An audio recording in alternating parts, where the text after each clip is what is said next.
अब रिटायरमेंट से पहले कर्मचारी को 3 प्रमोशन। पुरानी स्कीम कैसे बदलेगी? 7 लाख कर्मचारी की तकदीर कौन होंगे? दायरे में क्या केंद्र अटका? राजस्थान में 7 लाख से ज्यादा सरकारी कर्मचारियों के लिए रिटायरमेंट से कम 3 प्रमोशन का रास्ता खुल गया है। गहलोत कैबिनेट ने कर्मचारी को प्रमोशन की 31 साल पुरानी व्यवस्था लागू कर दी है। इस व्यवस्था के तहत कर्मचारी को 9, 18 और 27 साल के पहले पे स्केल अनुसार प्रमोशन मिलेगा। बुधवार को आए इस निर्णय के कर्मचारी के मन में कई सवाल है। वर्तमान कर्मचारी को इससे क्या फायदा होगा? क्या 2006 के बाद हुई भर्ती कर्मचारी को बैक अपडेट से व्यवस्था का लाभ मिलेगा? कौन से कर्मचारी दायरे में आएंगे? इस व्यवस्था कब लागू होगी?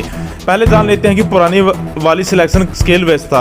दरअसल सरकारी कर्मचारी को प्रमोशन की लिहाज से 31 साल पहले अलग व्यवस्था थी। 25 जनवरी 1992 को 9, 18 और 27 साल की सर्विस पर प्रमोशन पोस्ट के लिए पे स्केल दिए जाने का प्रावधान लागू किया गया था। यह व्यवस्था खास तौर पर कलर ग्रेड के कर्मचारी के लिए लागू की गई थी। इसके तहत अगर कर्मचारी को 9 साल के भीतर प्रमोशन नहीं हुआ तो इसी व्यवस्था के तहत 9 साल में कम से कम पहला निश्चित प्रमोशन मिल जाता है।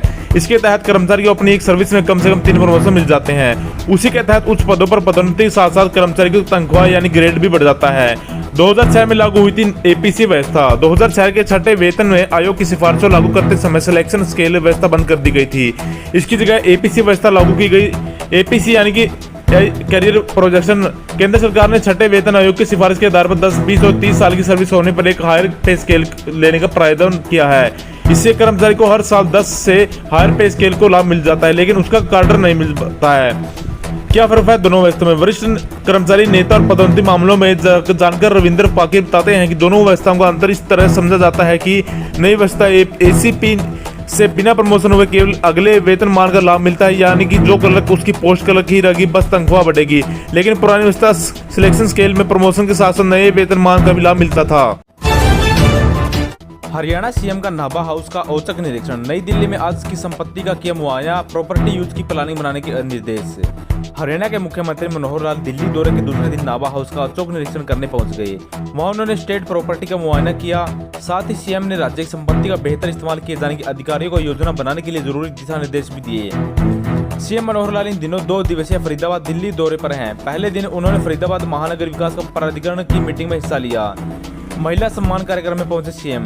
संसद में नारी शक्ति संबंध बिल पास होने पर महिला सम्मान कार्यक्रम में पहुंचे मुख्यमंत्री मनोहर लाल ने कहा कि महिलाओं के लिए ऐतिहासिक बिल लाने के लिए प्रधानमंत्री नरेंद्र मोदी का हरियाणा धन्यवाद करता है। हरियाणा में हमारी सरकार से पहले ही महिलाओं को 50% आरक्षण दे दिया गया था।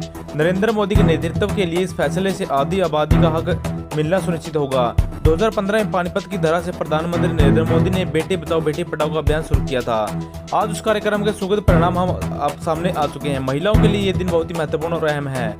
878.23 करोड़ के बजट को दी मंजूरी। एफएमडीए की चौथी मीटिंग की अध्यक्षता करते हुए बैठक सीएम ने फरीदाबाद शहर के विकास को गति देने के लिए वर्ष 2023 से 24 के लिए कुल 878.23 करोड़ रुपए के बजट को मंजूरी दी। मीटिंग में केंद्रीय ऊर्जा एवं भारी उद्योग राज्य मंत्री कृष्णपाल गुर्जर, हरियाणा के परिवहन मंत्री मूलचंद शर्मा, शहरी स्थानीय निकाय मंत्री डॉक्टर कमल गुप्ता मौजूद थे। सांसदों के साथ मिलकर किया डिनर। फरीदाबाद महानगर विकास प्राधिकरण की मीटिंग के बाद सीएम मनोहर लाल ने दोपहर बाद आई रवाना हो गए। उन्होंने वहां कुछ लोगों के साथ औपचारिक मुलाकात की। इसके बाद मुख्यमंत्री ने हरियाणा के सांसदों के साथ दिल्ली स्थित हरियाणा भवन में डिनर के साथ लोकसभा चुनाव को चर्चा की। आज ही हरियाणा भवन में मुख्यमंत्री की हुई बैठक। हरियाणा ग्रुप डी की एग्जाम का शेड्यूल जारी। 21 से 22 अक्टूबर को 2 स्तर में परीक्षा। पेपर के लिए कैंडिडेट को मिलेगा 1 घंटा 45 मिनट। हरियाणा में ग्रुप डी की भर्ती के लिए होने वाले कॉमन एलिजिबिलिटी टेस्ट यानी कि सीईटी एग्जाम को लेकर हरियाणा स्टाफ सिलेक्शन कमीशन यानी एचएसएससी ने शेड्यूल जारी कर दिया गया है। प्रदेश में 21 से 22 अक्टूबर को ग्रुप डी की विभिन्न भर्तियों को रिटर्न एग्जाम होगा। 2 स्तरों में होने वाले एग्जाम के लिए कैंडिडेट को 1 घंटा 45 मिनट मिलेंगे।